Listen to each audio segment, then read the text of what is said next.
Smoobu software. It's a very easy to use software as a service, where you pay like a monthly base fee, and then per each property another fee if she would buy our software. So we would get like a monthly base fee, and then for the property it would be around 25 euros per month. So it doesn't sound much, but there's basically no churn in that business. We could, for example, say, okay, the price you're offering your property during the peak season, you can easily charge 10% more or even 20% more, because all your neighbors are charging 20% more. While in the shoulder season, you might want to reduce the prices by 10%. That increases your utilization. Dear viewers of Good Investing Talks, it's great to have you back, and we are having another home studio video today with Steffen Schneider of HomeToGo. Hi Steffen. Hi Tilman, nice to be here and happy to be on your podcast. Great to have you here, and Steffen is running HomeToGo, and maybe we switch to the other camera, Steffen, because now I have a bit of a challenging question. Like HomeToGo is in the holiday rental market, and the housings you rent out like Airbnb and Booking.com and Vrbo are your competition. With this competition in mind, why does the world need you? I said it's a challenging question. All good. First of all, I'm the CFO of HomeToGo. I'm not the CEO. But to answer your question, so we are an important part of the overall vacation rental business. And they mentioned Booking.com, Expedia, they are partners of ours, and even Airbnb. We are a supplier of Airbnb because they use many of our software customers.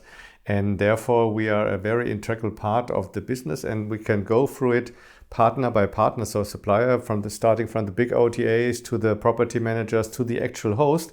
And we have solutions for everyone on the supply side. And that helps us to basically get the biggest offering in the market with more than 50 million offers. And that, of course, is something which travelers really enjoy. So my plan was to go more through it from the customer side and look at your customers. And then also you can spice in the partners maybe.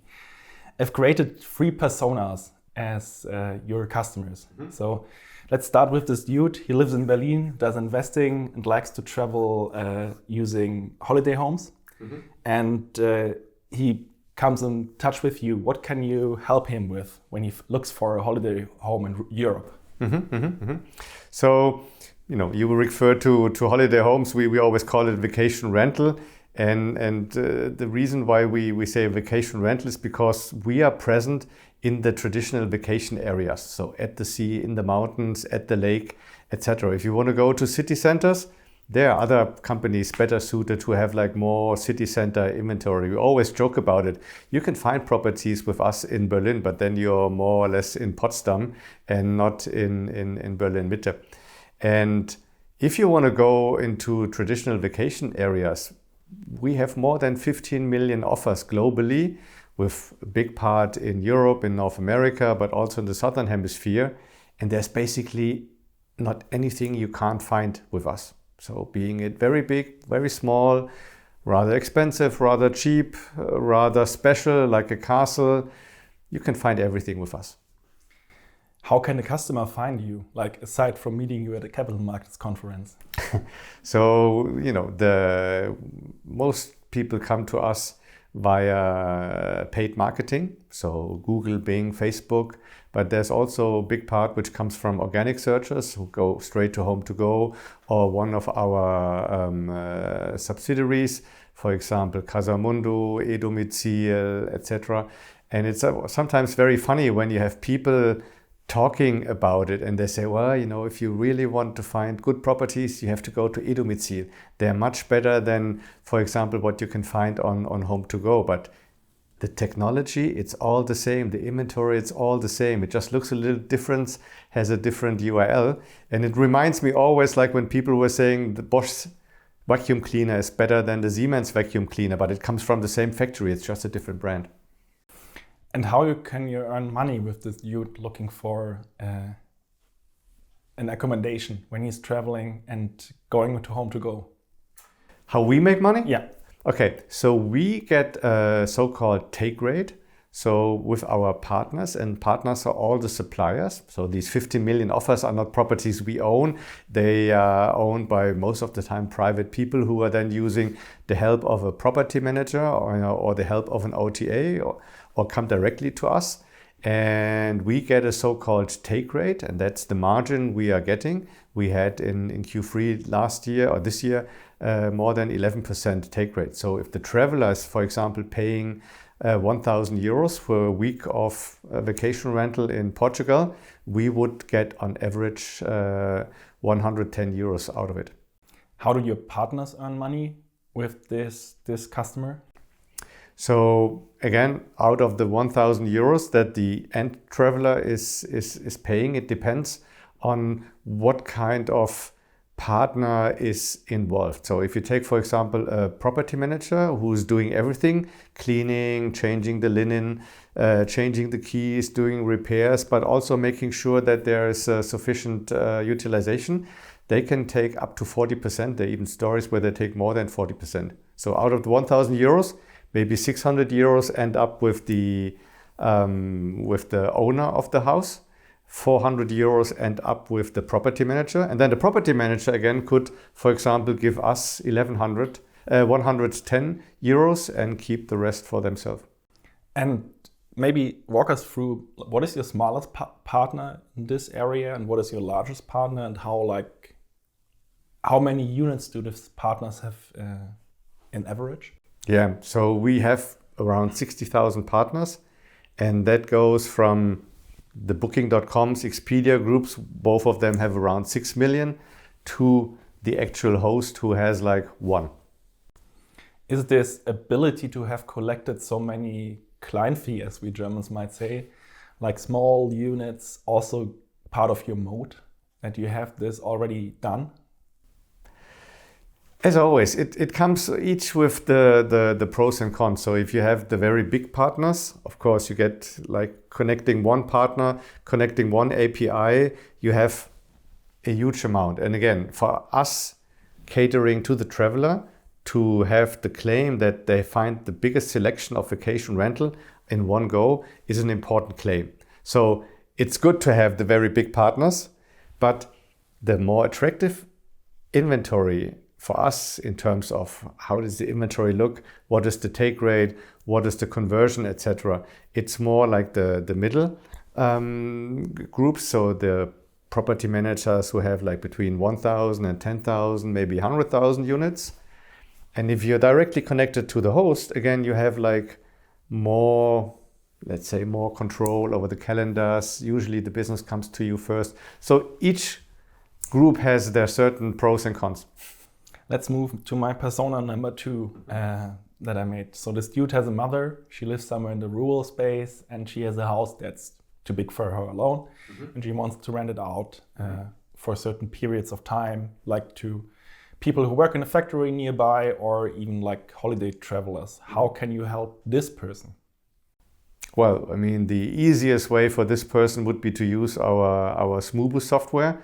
It's a very easy to use the software as a service where you pay a monthly base fee, and then per each property another fee. And it's very easy to build their own webpage, an own online calendar, and it has a built-in API connection, which then enables the mother of the person you just mentioned to connect it to Airbnb, to connect it to Booking, to Expedia, or to HomeToGo. And the good thing about this, if she gets one booking, let's say from Airbnb, it automatically blocks the calendars in the other ones. So there's no overlap, and that's something which sounds easy, but is a big fear for many of the hosts.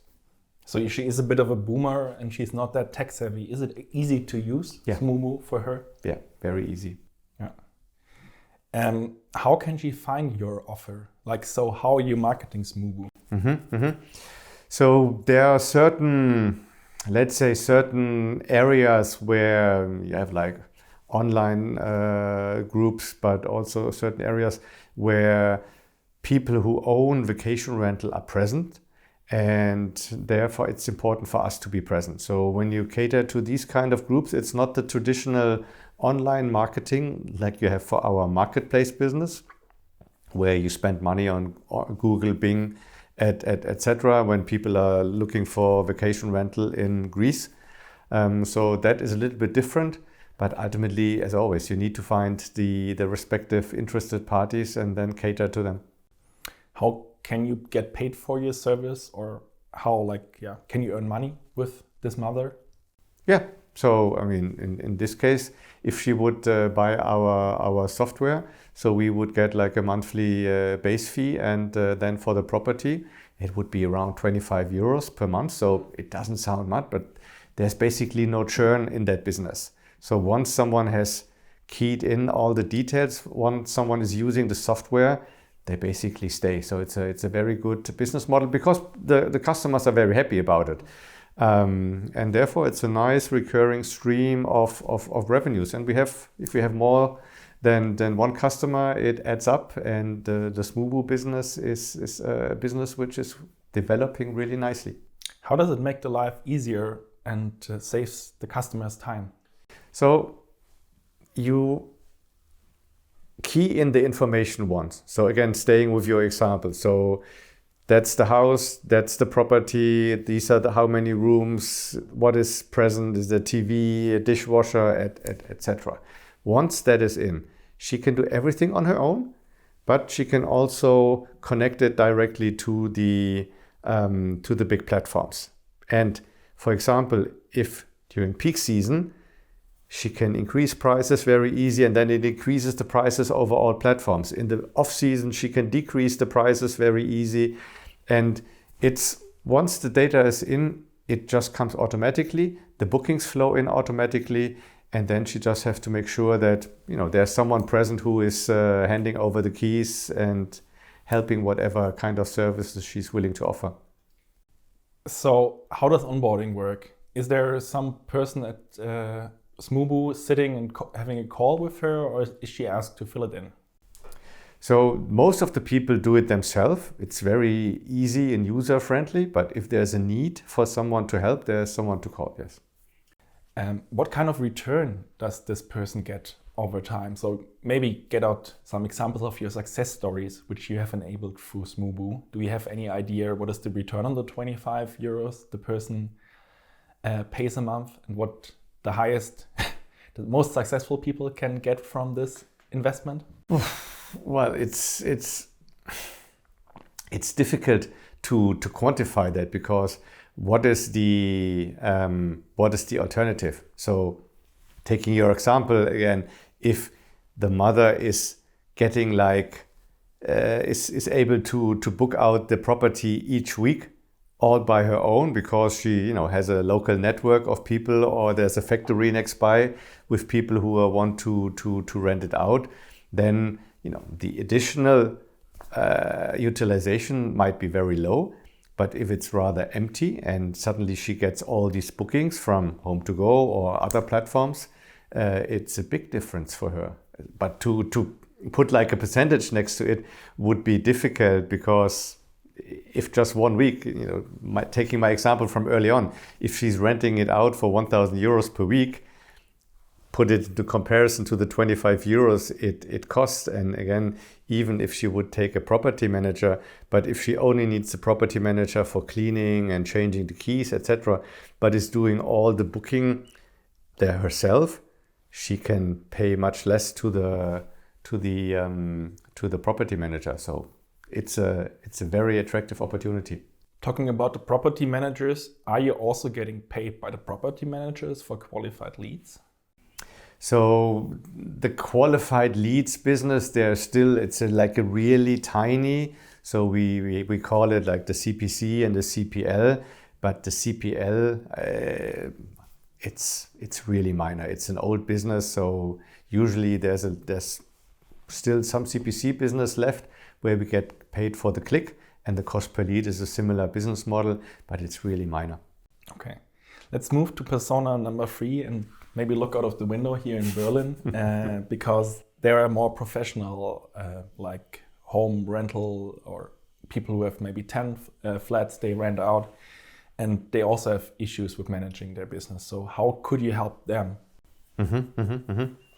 So, I mean, the software, and don't want to talk about only the software, but the software itself, the majority of people are using it for up to 10 properties. There are some who even use it for up to 100. Although I would say if you have 100, there are better opportunities. So then you come already in the semi-professional areas, but you can easily scale it. So you have all the basic information in, and you just need to add the additional properties, and off you go. So it's very easy to manage all the things in parallel. How is your sales approach or your marketing approach for Smoodo for this kind of customer different than maybe the single or 2-unit person?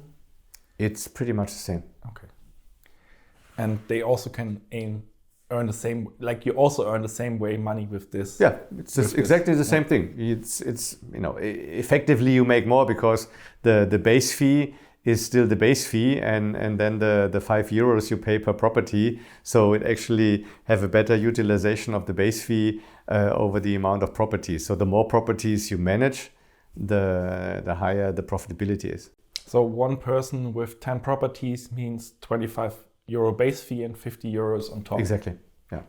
And is there any other lever you can earn money with this person? Well, there are many opportunities. So for example, we again, using all the knowledge from our marketplace, we know what is the current price. So let's assume the property of your persona is at the German Baltic Sea, where we have a lot of information. We could, for example, say, okay, the price you're offering your property during the peak season, you can easily charge 10% more or even 20% more because all your neighbors are charging 20% more. While in the shoulder season, you might want to reduce the prices by 10%. That increases your utilization. And that's information we have. We are currently not charging for it, but we could easily do that. And it would still be a very valid proposition to the owner. Hey, Tilman here. It's great that you have made it that far into the video, and I think it shows a certain passion for investing you're having. If you want to dive deeper and go further down the rabbit hole, you're invited to apply to my community, Good Investing Plus. It's a place that's very helpful to people who are ambitious about investing. It's helpful to investment talent as well as experienced fund managers. So if you're interested, please click on the link below. And now, without further ado, enjoy the conversation. Is there also a case where investor can get a certain fantasy about like you also taking a share of the total payment? The person gets like a share of, for the payment, if the person gets €400 for the rental or the €1,000 and you take 0.5% or 1% because you manage the payment for this person as well? We could. So again, that would be something that you would go from the more subscription or software as a service model more to like a volume-based model. And we have certain parts of our business that are already volume-based, where we get a certain share if there's a booking. So that's also something we could do. In that particular case, we don't do it yet, but it's technically feasible and it might also be economic sense. So we had the 3 personas I've created as customers. Is there any fourth or fifth persona you want to add as a customer for you? I mean, there are so many people that let's say the majority of our customers, so the traveler, is like more than 35 years old. It's usually a family with children, and these are the standard users of a vacation rental. And it's one of the things why, again, I know you don't want to talk about the supply side yet, but it's one of the reasons why the supply side really likes to work with us, because these families usually mean less issues. So you have a group of young men, typical bachelor party, etc. It gets loud, maybe things get broken, etc. If you have a family, usually it's very easygoing, and the suppliers love that. Is it maybe that customer might not be the perfect thing to name? It's also like you have a partnership approach, also more in thinking about like this positioning you are, or? Yeah, so the partner, or the word partner, we are using for our suppliers, because with many of the suppliers we are in a, let's say, frenemy combination, because on the one hand, we are competing directly for the traveler. So the big OTA wants to get the traveler directly. The property manager wants to get the traveler directly. And even your personas, if they can get someone to do it directly, they would certainly take that. So, always cut out the middleman. But on the other hand, they need us. For many of the property managers, we are the number one or number two booking channel. Even for the big OTAs, we are an important part of their booking. So they need us, we need them, and therefore we call it a partnership. With the traveler, we want to have happy customers, happy travelers, because the best marketing we can have is that someone goes out and says, oh, I was in that great vacation rental, I found it via HomeToGo, and then he tells all his friends about it. We even calculate already if someone likes the property so much and is renting it out next year again, they usually do it directly with the owner.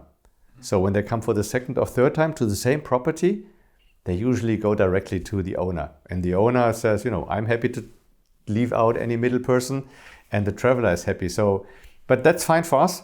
We basically assume that to happen because it's still, if someone is so satisfied with a property, they will also talk with friends about it and say, oh, I found that great property with HomeToGo, and I'm so smart. Next year I book it directly with the owner. That's perfectly fine, because at some point they will book again and they will most likely come back to us and find a new property.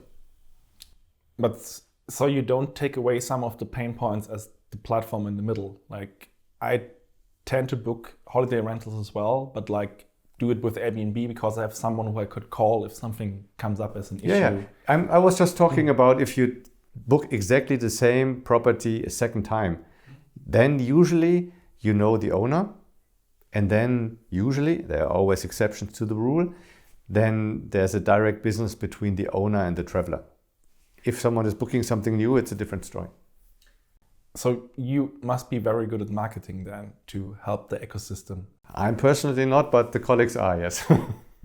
How maybe happy are you with your efficiency general in marketing also compared to other players?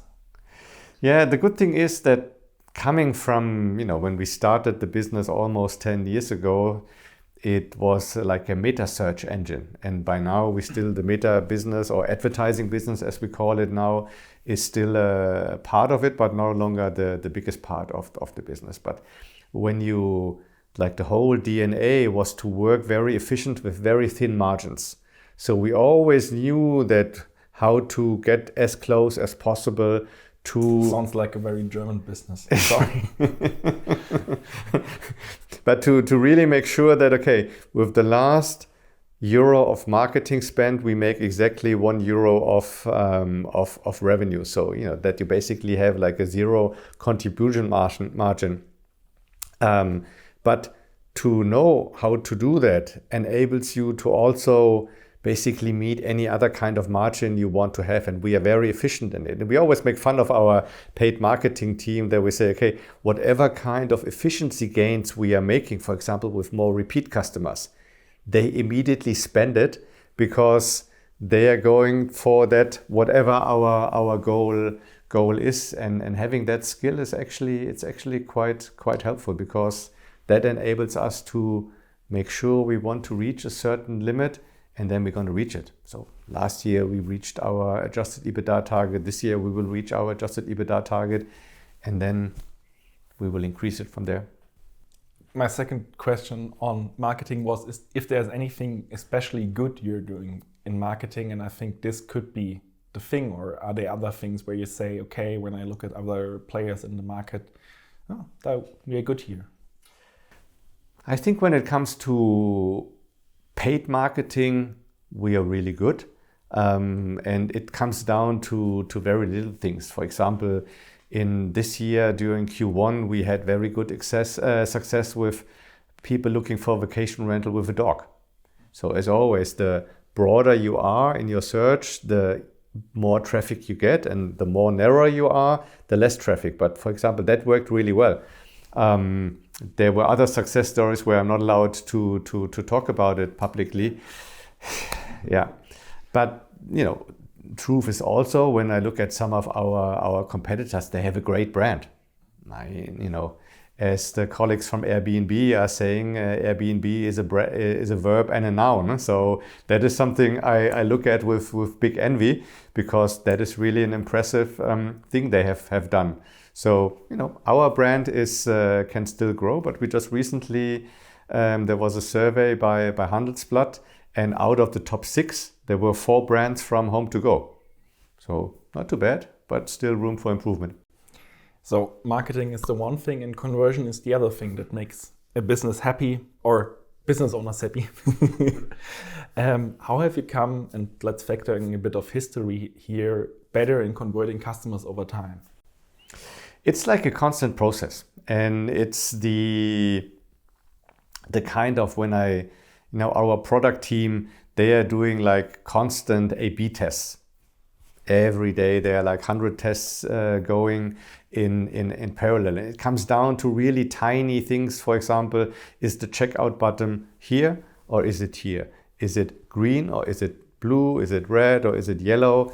And it's really interesting to see the results out of these A/B tests. Sometimes there's no difference. Sometimes it's a huge difference. And then to test it, to apply it, and then to see how the conversion rate is picking up. There are certain things when you scroll down the page, like what is happening, how much you see at the top. Is it faster? Is it slower? For example, to have, with more than 15 million offers, initially we showed a lot of offers until we realized during A/B tests that the travelers actually were not too happy about seeing 30,000 search results in certain areas. So now we show like 300, and then they can load another 300.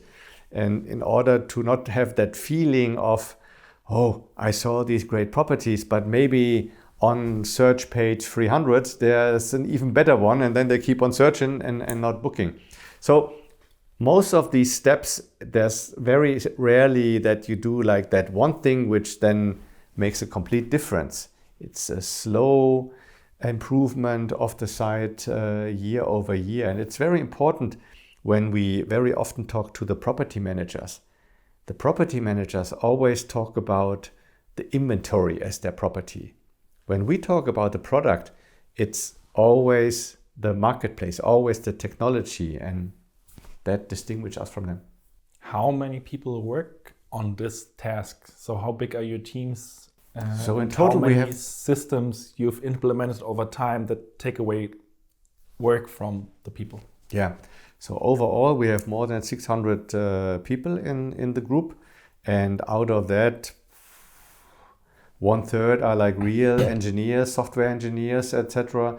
And then there are another 100 who work around the product. Many things like with the ranking, for example. Important thing is, what are the properties we show you? And again, it's helpful. The more information we know about traveler, the better it is to show a certain amount of properties. And like last year, my family and I, we went to Denmark, and my wife was looking at HomeToGo with our family laptop. I was looking at HomeToGo from my work laptop, and we put in exactly the same keywords, got completely different properties, because I had a much longer search history because I constantly looked something up, and therefore the algorithm was seeing me as a different person than seeing my wife, and therefore we saw different properties. So sometimes it's really interesting. So it's also getting more and more tailored the more data you put in. Yeah. So it's not a static search, so it's more. No. And the ideal customer of ours is the customer who has booked already before. We know who the customer is, and if they booked last year for a family with 2 kids and 1 dog, the likelihood that they will look again for properties which suits a family, which suits a dog, is relatively high. So much easier to show them properties which meet their needs. Yeah, you might be even better than Airbnb, because I have some pain points that they remember me. Bad Airbnb, they have to change it. Let's talk a bit about conversion mistakes. what kind of costly conversion mistakes will you avoid in the future? You don't have to disclose all out of competition reasons, but maybe you have some examples. So I would rather I would less see it as a conversion mistake. It's just that when sometimes we get certain traffic which doesn't convert, and then it's not so easy to see why is this traffic not converting. So didn't it convert because we showed the wrong results? So maybe someone was looking for a big villa and we showed them rather budget objects, or the other way around. Was it that maybe someone just was looking for certain kind of ideas and never really had an intent to book? So we were thinking that this was a high intent customer, but actually it was a rather low intent customer. So there are many things, and unfortunately we don't always have like the perfect information there. So sometimes it would be really nice to have like afterwards the opportunity to do like a survey with the customer who booked or who didn't book to know what went well, what didn't went well. What is the payback period of a newly acquired customer across the different business lines and offers you have? So when we have like the typical marketplace customer, these are the customers we make sure that already with the first booking we have a positive net contribution. While if you have more the software as a service, there the customer acquisition costs are initially higher than what we get with the first month, but usually after 1 year we also are back in the profitable territory. Let's switch to the topic of retention, like investors call it. So how happy are your customers with you, and how do you measure this happiness? So maybe also breaking it down to the product lines. Yeah. So when you look at the software or subscription customers, you can see it very easy how happy they are, because if they just keep their subscription going, let's assume they are happy. And we have very little churn, so that's a good sign.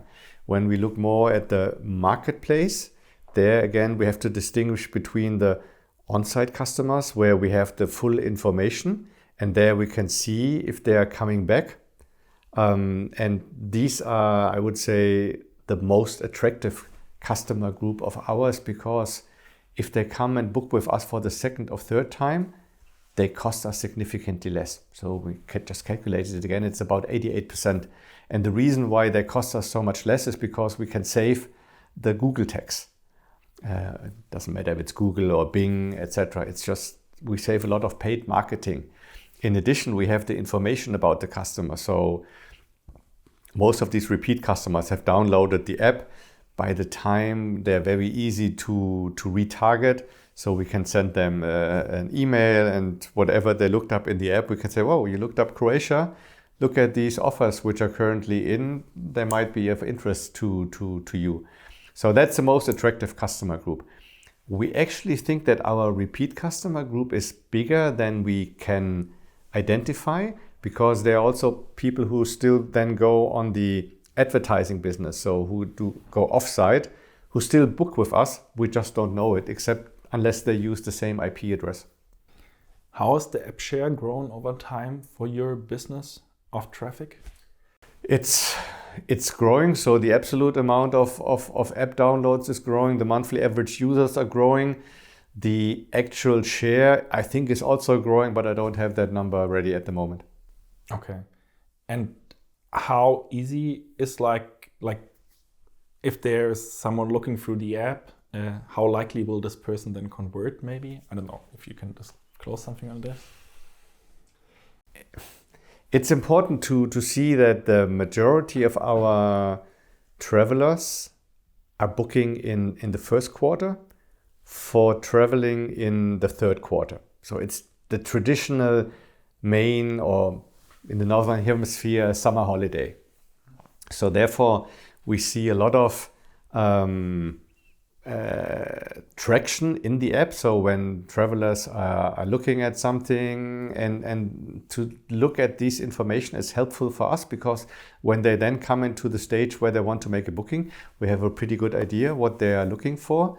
But it's usually, for example, after the summer, people rarely book for the next season. There are some early bookers who come home from the last holidays and they book already for next year. But the majority of bookers are really in the next summer. This could be maybe me. I'm not that bad. Generally thinking, do you have some observation how much is really app traffic over time, or is it more like that people also browse? So like, is it in some categories you just shop via the app, or in your category it's more complex transaction, you have to find pictures in a higher resolution? It's all over the place. So some people, it's interesting, some people are looking up something on the app and then booking over the web. I would have difficulties. There are product colleagues who might be able to answer that question better than me.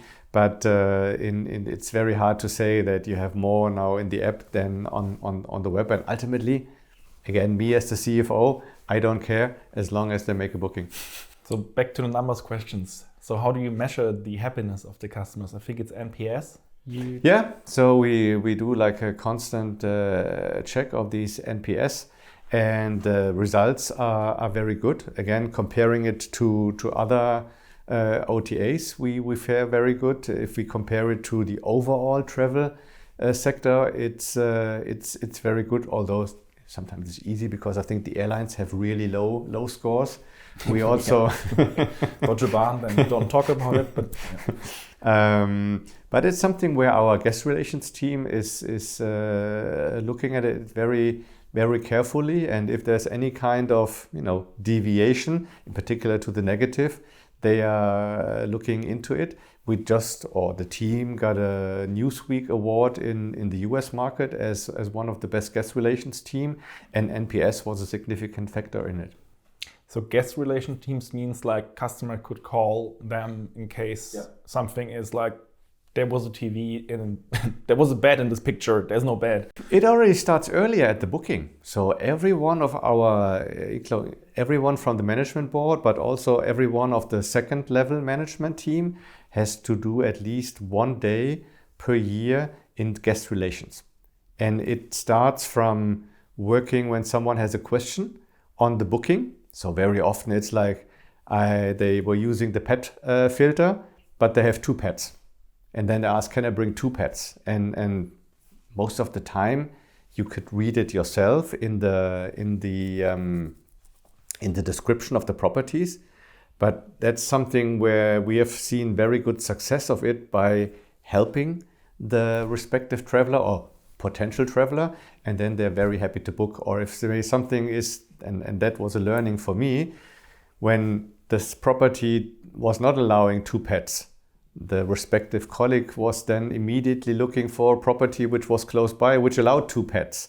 And the conversion rate out of it and the kind of happiness of the customer out of it is really impressive. And so I always learn a lot there. And that's like just for the part before people are booking. And then you have people who have already booked are then asking questions, okay, where is the next supermarket? Or when they have arrived and there was an issue, how to deal with that. And then of course we can help the traveler because if we go back to the respective partner and say, look, the traveler was expecting a TV, there was no TV, then what to do about it? But usually complaints are really a minor issue, and we are able to solve them immediately. And sometimes we even, solve the issue for the traveler and then go back to the partner to get our money back. So lesson for building a business, always try to answer customer questions, even if they stand in your descriptions and you might think they are a bit like, interesting. So this makes customers happy. And how do you use the power of customers that are happy to grow your business? So do you have any special strategy to even like use customer referrals and stuff like this as a growth engine? We do some tests with a kind of vouchers where we have, for example, customers who have booked with us. We enable them to, also take an additional voucher and give it to some friends. And had some good results on that, but it's still in the testing phase. So there are many things you can do with various kinds of loyalty programs for existing customers, but also for potential new customers. But we're still in the testing phase there. And maybe also transfer this to Smoobu, because here it becomes interesting. Is there a lot of referral happening from existing happy homeowners? Yeah. It's usually, that's what I try to, you have these online groups, for example, and once you have, some people in that group who are happy customers, then it's usually very easy to convince the other ones, because as always, when you know someone who has had a good personal experience and tells you, use this software, it's working well, look at what it did to me, it's the best kind of argument you can have. Do you expect, if this continues to go on, a certain network effect where it even can drive your growth because more people have experience with you, the network gets denser, the referral network gets denser? And yeah. And also what you always have to see, when you look at the global market for vacation rental, we would say by now a bit more than 50% is online. A large amount is still offline. So the holiday on a farm, which always went through the Automobile Club magazine, and the one generation passes on the property to the next generation, and then they say, okay, that's all nice with the Automobile Club magazine, but there must be something more online by now, and then it goes online, and with every new generation we get like new customers. Let's jump to the questions how good you have become over time with keeping customers. Like with Smoobu, you said there's nearly no churn. Mm-hmm. Like, what are churn reasons there? I don't know the exact reason now, but I think the main reason is that people are just selling the property. So they no longer have the property, and then there's no longer a need for the for the software. And sometimes if the new owner is keeping the software, so then we lose one customer, we gain another one. Sometimes the owner already has like an existing software and just putting it there. So many different reasons what's happening, but that's the number one reason. So the churn in the holiday rental marketing business, let's say it's like this, you correct me, or the core business, is then higher. So, and in the core business, it's the repeat cycle for our customers is 1.1 times per year. So there's basically just one big travel they do per year. So on the one hand, of course, it's good, because if people stay like for 2 or 3 weeks, it's again one of the reasons why our supply partners love us. Because if you have a traveler who stays for 2 weeks, it means only changing the keys for 2 weeks, changing the linens for 2 weeks. So a lot of money saving for them. On the other side, in terms of repeat customers, I would love to have more kind of short-term travelers, so that we have like maybe 2 bookings per year and therefore have a higher repeat share. Therefore, it's not that we like lose the customer, it's just that it takes another year until they book again. But for example, from 22 until 23, we have increased the amount of booking revenues from repeat customers by 50%. So it's still a relatively small double-digit amount of overall revenues which come from repeat customers. And I always say, compared to the big OTAs who have like 70, 80, 90%, it's a long way to go, and it will take us a few years to get there. But to get from a low double digit to maybe 30 or 40%, we have a pretty good idea what we have to do and where to get. And again, remembering the 88% less cost we have with a repeat customer gives you an idea on what kind of effect it has on our P&L. So how should we think about the personas thinking in cohorts? So there could be like the HomeToGo lover that comes back every year and just buys with you. Then there's the Jeep German that try to compare everything, and you have the best deal, and that's why he books with you every 3 years. And then there's the person that's only booking every 5 years. It is like this, and you can I always them have as this customers. picture from the pet food industry. I think it was Zoo Plus who could show like the customer who booked for the first time, and then there was a churn of like 10-15%, but whoever booked for the second time basically stayed a loyal customer. So unfortunately we are not pet food, because they book every second month because they need new pet food. I wish it would be like that. Yeah, so in our case, but holiday content is also not that bad. The internet likes it too. I don't want to complain about it. It's just when you have that repeat cycle of 1.1 times, it is difficult to have that kind of a layer shown to investors as the pet food example could do it, because it could have many reasons why in 1 year you maybe don't want to go to vacation rental. You might return in the next year, but it's not so easy to show. But as I said, we have increased it by 50% this year. We want to continue to increase it over the next years, and it will become a bigger and bigger part of our overall business. Again, this enables us to spend more money for new customers, which again will help us to grow the overall business. So how do your cohorts behave over time, like the oldest compared maybe to the newest? And have you made it that the newer cohorts have more quality than the older?